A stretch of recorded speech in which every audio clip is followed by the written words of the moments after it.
Hello and welcome back to Warframe MR30 to L4, which there is a name that I might be stealing soon, I don't know. We're not going to have a long intro this time. I'm just going to say thank you all so much for 570 subscribers, at least by the time I'm recording this. And yeah, just thank you a lot. I'm going to keep going and I'm going to keep rolling. So let's get back to the farm.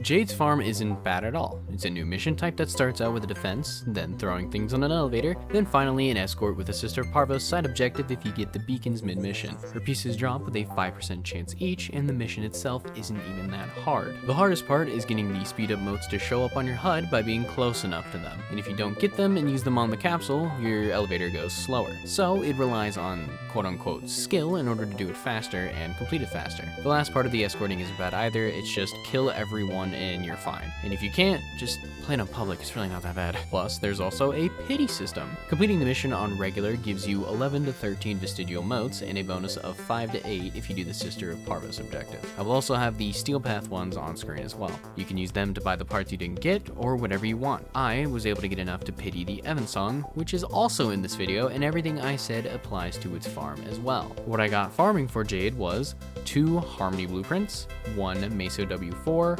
1 Meso B9, 1 Meso V9, 1 Meso H5, 2 Jade Neuroptics, 2 Jade Chassis, and 2 Jade Systems. Why 2 of everything of hers? Because I was also going for the Evensong, which only needed 3 more farms, and I got enough to pity it.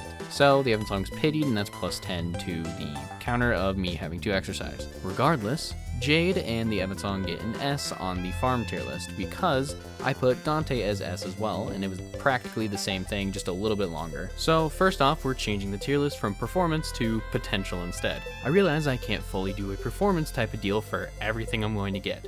So instead, we're shifting it in totality to what I perceive to be the potential of the weapon, and if it's worth the farm or should you buy it outright. With that being established, how's Jade? Jade is busted. For a support frame, she's pretty good. She's not overall busted like Dante was, but she's pretty good at what she does. But am I going to use her over my 3 favorite frames? Frost, Revenant, and Coolerville? No. But would I use her as a support type deal? Yes. Mainly because her 1 is busted, giving a percentage heal per second. Her 2 cycles through 3 fucking songs that increase either your ability strength, your weapon damage, or the effectiveness of your shields. And you can extend the duration of each song by killing enemies that are marked by her passive. Which her passive also gives her 2 fucking aura mod slots, allowing you to do even more, which her passive is anyone that enters her 1 or gets hit by her 4 with a 10% chance will be afflicted by Judgment, and Judgment debuffs them, applying a 50% damage vulnerability that lasts for 10 seconds, and if you kill anyone that's affected by it whilst your 2 is active with one of the 3 songs, it will increase it by 2 seconds. It's pretty busted for everyone, especially since the stats on the songs increase your power by 25% at max, 100% for your weapons, and 10% for your shields. On paper, she is very busted, and with using her, she is also very busted. And that's not even talking about her 3. Jade summons eyes around her that look in the direction you're looking at a 70-degree cone. And it slows your enemies, it strips their armors and shield, and it does heat damage per second. It's fucking nutty that all of these abilities can be activated at once. You can have her eyes out, have your weapon do more damage, and have people walk in your well that heals you and inflicts them with Judgment, whilst being in your ult as well. So, Jade is busted for support frame, because I still would use Frost with 2 augments, that gives me a bunch of armor, a bunch of crit damage, and I can still go ham, but if we really need a support frame, I will play Jade, and she is going in S tier. She is fucking ghoul.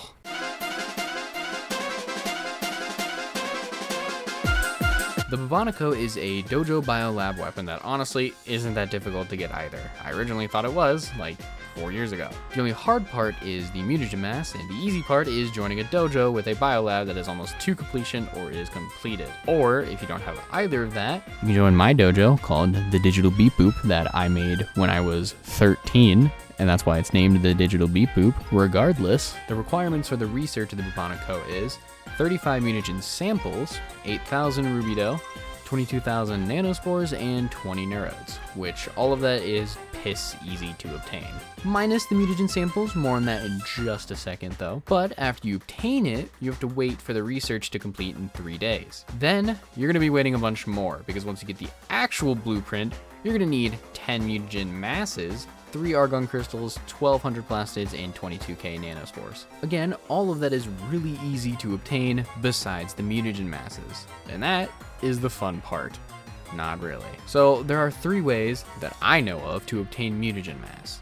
Getting the blueprint from the biolab, crafting it with 10 mutagen samples, and then waiting 12 hours 10 different times. The second way is with it randomly spawning in the invasion tab, and then you do a mission of whatever parameter, defense, mobile defense, and then it switches every so odd minutes 3 times for a certain faction to then obtain the mutagen mass, however long it takes for the invasion to end. And the only other one that I know of is to buy it outright from the shop with platinum. And since I'm not doing that, I originally farmed 100 mutagen samples, getting 6 at a time because I did it on a Deimos Steel Path survival node with Frost, and I also did a little with Korra, but my Korra was bad and couldn't survive, so I just switched to Frost to just kill things. Originally, if you were to farm it just without a booster, and not on Steel Path, and without like Korra, Necros, or Hydroid, it would be about 2 per enemy drop instead of 6, and that would take a long ass time. For me, it took me about 40 minutes to an hour, if even, but regardless, I grabbed 100 mutagen samples, got a bunch of blueprints, and started crafting for 12 hours, mainly because there were no mutagen mass in the invasion tab. But around 2 to 4 days later, don't remember the exact time, I found 4 in the invasion tab, which I did it instantly and just made 6, because I already had 4 at that point, just had to make 2 more, which was another day of waiting. And then boom, bam, got my mutagen mass in the invasion tab, and then I was able to make the Bubonico. So its farm in and of itself is fine. It's very RNG dependent on what happens. And I don't mean because of a drop chance, because there is no drop chance. It's more of, is the mutagen mass easily obtainable in the invasion tab as we speak for you?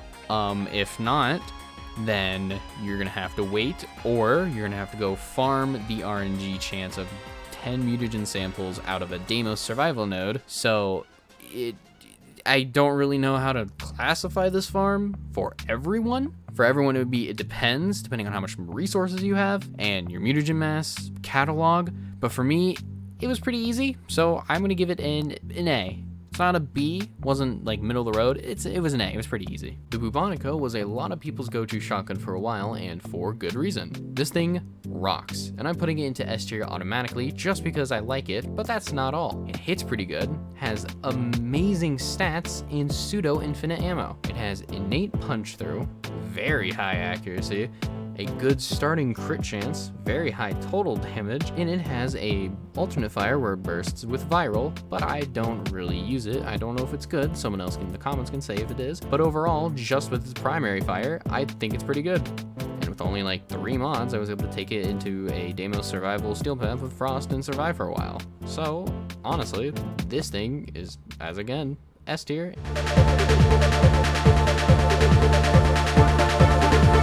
Fuck farming for the Carmine Penta. Railjack kinda sucks, but also not really at the same time. I play Railjack solo as to not waste time with randoms and doing random stuff. My Railjack is tanky enough to just sit in space and tank for a bit whilst I'm doing the objectives. But before I go into that, how do we get the Carmine Penta?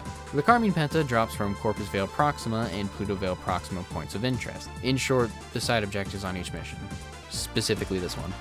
Now, after you do the side objective, you complete the mission and hope and pray you don't get anything else besides the Carmine Penta parts, because they are at a 6.06% drop chance for each part, or a 24.24% chance of receiving anything Carmine Penta related. And doing that is easy and fine, just in a vacuum. The annoyance is how the Railjack mission actually goes. So, step 1, load the Exterminate mission in no other mission type node. Please don't do any other mission type besides the Exterminate. You don't have to do Survival for the Ambassador unless you want to do both, I guess. Step 2, go do the side objective and hope it's not a fucking 14,000 meters away, so it just wastes your fucking time. Step 3, hope to God you don't get a crappy mission objective, because there's 3 of them. The worst being go hack 2 on-site hacking things while killing drones.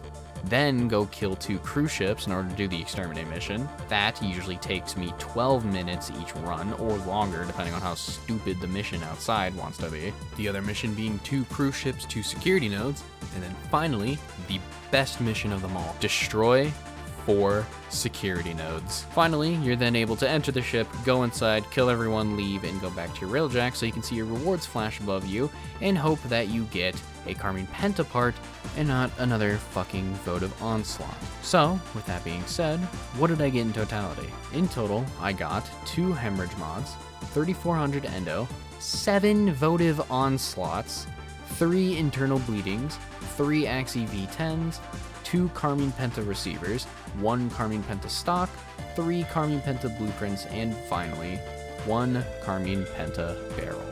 The farm is a C, more out of annoyance rather than the actual drop rate of the items that I obtained, and I will have the time that it took me in order to get all of these, because good God, is getting the worst mission type a suckage of time. Do not farm this thing, just buy it.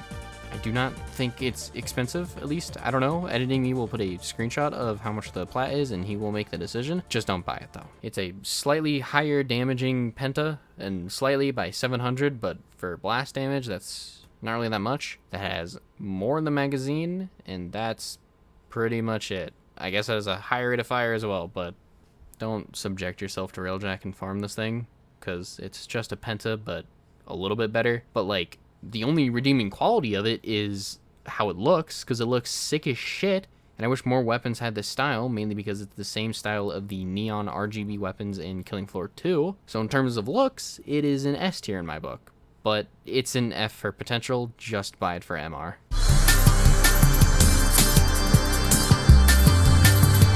The Cinta farm is something else. Alright, here comes the flashbang. The A, it's the O I need. Does it count, though? Yes, it does. I'm on fire. What about you? I'll start by saying the Cinta doesn't have a drop chance table. Like, none. Look up the Cinta on the wiki, and you'll see that the acquisition is literally just puzzles. Nothing else. Then, if you go to the official Warframe drop chance tables, you Control F to find the Cinta, you'll find nothing. My headcanon is that every single piece is fighting for dominance inside the puzzle, and whoever wins pops out, and if they tie, I get nothing. So, what is the farm? Well, in Duviri, there are these little owl puzzles scattered about. And I mean scattered, because there is no rhyme or reason to how they spawn or when. They may just spawn, or they may just not spawn in your run.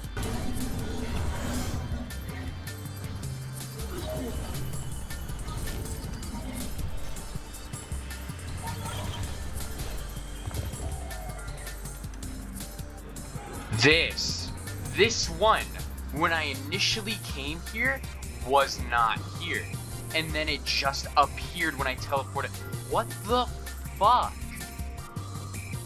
Doesn't matter what emotion the spiral is on either. It just sucks running all around Duviri, checking every single spawn, only for like 4 of them to spawn. And also just finding random ones that are not on the map that I'll pass by using the second ability to locate things. Kinda sucks, but I can't really be mad at the map because it's a community-made map.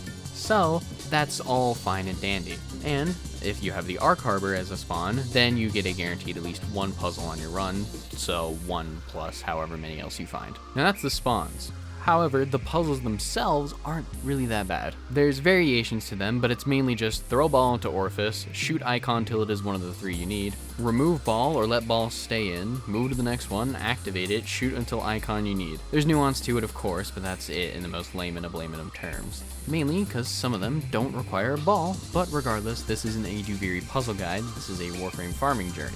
So, what did I get? I got nothing 39 times, technically 40 with something I will explain later, 4 upper limbs, 3 strings, 3 lower limbs, 1 Cinta blueprint, and a grip. Boy oh boy! This was fun and not fun, because I like Duviri, but running around Duviri for 40 plus minutes a run, looking for some dumbass owls to get their dumbass puzzles done for a weapon I don't like to use, is not the best. On top of not getting anything a majority of the time, and a puzzle bugging out or just not made properly at all? You fuckers.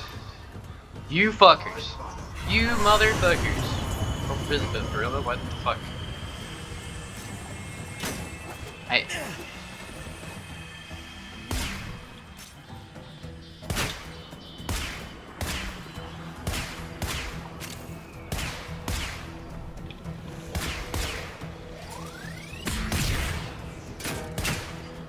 Oh, it opened. Dog, what? So yeah, farming the Cinta is going to be a C tier. It's not the best, but it's not the worst. Don't get me wrong, I like Duviri, but running around Duviri for 40 plus minutes is not the best. So it's going to be C tier. It's not the best, it's not the worst. I could see an argument for B, and I could also see an argument for D, but regardless, it's going to be C. No drop chances. The farm itself, it's not the best. And earlier, I said I do not like using the Cinta, which is correct, but that doesn't mean it's not good. I just don't like using it. For the Cinta, I'll start by saying that it is good. I just don't like using it. The Cinta essentially has 3 firing modes, with just 1 click and how long you hold it for. The quick shot is a medium damage, medium crit multiplier shot that is extremely fast, so you can take out small adds pretty easily. The charge shot is a higher damage, higher crit chance, higher crit multiplier, higher status chance, but slower fire rate shot. And finally, the perfect shot is a massively damaging giant laser arrow that goes through multiple enemies, has a middling crit chance, middling crit multiplier, fire rate still slow, and a very big status chance. Thing is, I just don't like using it. Its draw time holds me back from enjoying it. However, it's not a bad weapon because it can out-damage the Nataruk sometimes. And I know that if I put a fire rate mod on it, I'll probably have a much better time. However, I would rather have mods that just increase my damage, but that's my personal preference. Because regardless of my personal preference, this gun is very good. Oh, sorry, I meant to say bow.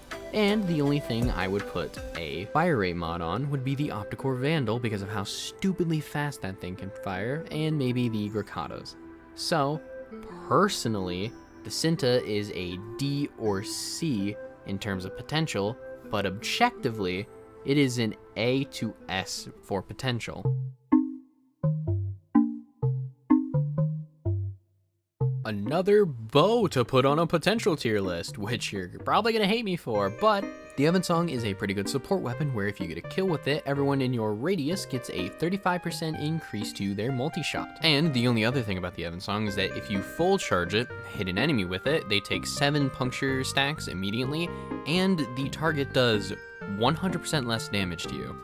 And the crit chance against that enemy in particular is increased by 35%. Now, what I'm going to say later, because I recorded this after everything, is I still don't believe that it should take up your primary slot. Unless, you know, something comes out where if you shoot a boss with this thing, it actually does no damage to you, allowing you to just tank it and kill it with a good secondary weapon. Regardless, it still won't apply to something I say later, or how I feel about it later on.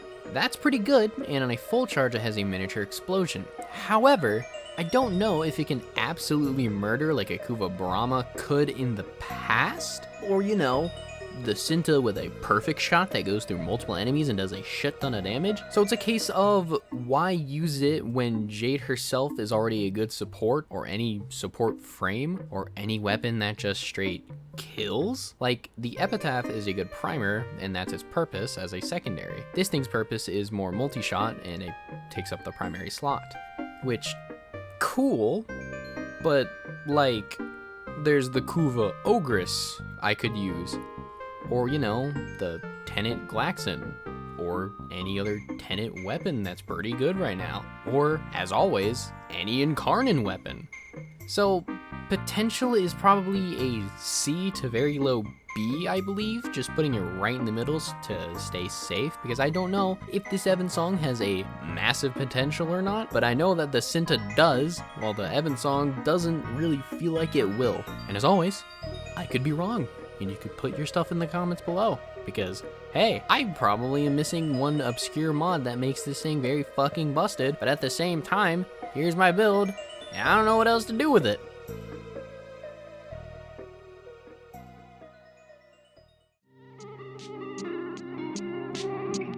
And with that, we're done with this episode, and I would like to say, if you watched this far, thank you so much for watching. I appreciate the absolute hell out of you. And if you like it, dislike it if you dislike it. But For the next episode, I'm going to say this now so that when Sevagoth Prime comes out, we're not actually doing Sevagoth Prime. We're going to be doing Felarx, Glaxian Hema, Kuva Dragoon, and the Kuva Heck. But after that will be Sevagoth's 3 items, aka himself and 2 of his weapons, and then whatever, it's probably just going to be 2 more Kuva weapons, so it'll probably be very easy to talk about in the next episode.